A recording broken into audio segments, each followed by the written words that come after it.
ቤዛ ትክክለኛ አፍቃሪዋን አግኝታዋለች። እሷ ግን አላስታወሰችውም። እሱ ግን ብዙ አመታትን ትምህርት ቤት መማር ያቆመችው አባቷ ከሞተ በኋላ ነበር። ከትምህርት ቤት ጀምሮ የሚያፈቅራት ልጅ ፎቶዋን ይዞ ግድግዳ ላይ ለጥፎ ሲፈልጋት ነበር። አሁን ላይ ግን በመኪና ሊገጫት የነበረው እሱ ነበር ማለት ነው። ድጋሚ መልሼ ከዚህ አመት በኋላ አገኝሻለሁ ብዬ አላስብም ብሎ ይህን ነገር ሳቅ በጣም ነው ደስ ያለኝ እኔ። ምክንያቱም የማያፈቅራትን ናታንን እየተከተለች ቤዛ በጣም ተጎድታለች። አሁን ላይ ግን ጥሩ ህይወት ይገጥማታል ብዬ አስባለሁ። ሰላም ሰላም፣ ውድ የተከበራችሁ የቻናሌ ተከታታዮች እንዴት ናችሁ? ከኔ ጋር ሁሉ ሰላም ነው። ሰላማችሁ ይብዛልኝ ባላችሁበት ውድ ቤተሰቦቼ። ለቻናሌ አዲስ ከሆናችሁ ሰብስክራይብ እያረጋችሁ ቤተሰቡን ነባሮች እንኳን በሰላም መጣችሁ ብያለሁ። ዛሬ የሀረግ ድራማ እጅግ በጣም አሪፍ ነበር ማለት ነው። በጣም ከምላችሁ በላይ ግን ደግሞ በተለይ ዳግምና ጓደኛው ወይንም ደግሞ ያፌት ያክስት ልጅ እንግዲህ ያፌትን በጩቤ እንደወጋው ታውቃላችሁ። ምክንያቱም በቀል ስላለበት። ግን ደግሞ ጽዮንን የሳማት አስመስሎ ፎቶሾፕ ነበር ያሰራው። እኔ የእውነት ያን ነገር ያደረገው መስሎኝ ነበር፣ ግን በፎቶሾፕ ስለነበረ አቀራርቦ ያሰራው በፎቶሾፕ ነው። ያንን ነገር ዳግም እነግረዋለሁ ባለው ሰዓት እኔም ደግሞ ያፌትን አንተ በጩቤ እንደወጋኸው እነግራቸዋለሁ ብሎ እያስፈራራው ነው። ጽዮን ይሄን ነገር አውቃለች፣ ፎቶሾፕ እንደሆነ አውቃለች።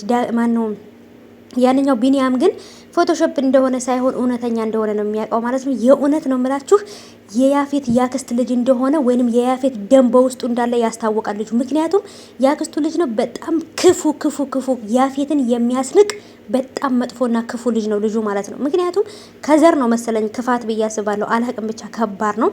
እንግዲህ ቤተሰብ ኤፍራታንን እንግዲህ ያፌት አበባ ምናምን ጎዝጉዞ ምን ብሎ ነይ ራት እንብላ የባልና የሚስት ጊዜ እናሳልፍ ብሎ ምናምን ጠርቷት ነበር። መጨረሻ ላይ ግን ወይንም ደግሞ ይሄ ምንድነው ብላ ጠይቃውም ለምንድነው እኔ እስከ መታመም አልፈልግም ብላ ጠይቀዋለች። እሱ ምንድነው የጠየቀችው ቤተሰቦቼ ናታን እናንተ ወንድማማቾች ናችሁ ብላ ስትለው በጭራሽ እንኳን አይደለም ለኔ ወንድሜ ሊሆን ለሌላም ሰው አልመኘውም ናታንን ነበር ያለው። ግን እውነት ለመናገር ናታን የያፌት ወንድም ስለሆነ ፈጣሪውን ማመስገን አለበት ማለት ነው። ምክንያቱም ናታን ነው እንደውም ናታን የያፌት ወንድም ነው መባልን ሊያፍር ይችላል። ምክንያቱም ያፌት ማለት የሰዎች ነፍስ የሚጠፋበት በጣም ጨካኝና አረመኔ ስለሆነ እንደውም ሊያፍር የሚገባው ናታን ነው እንጂ ያፌት አልነበረም።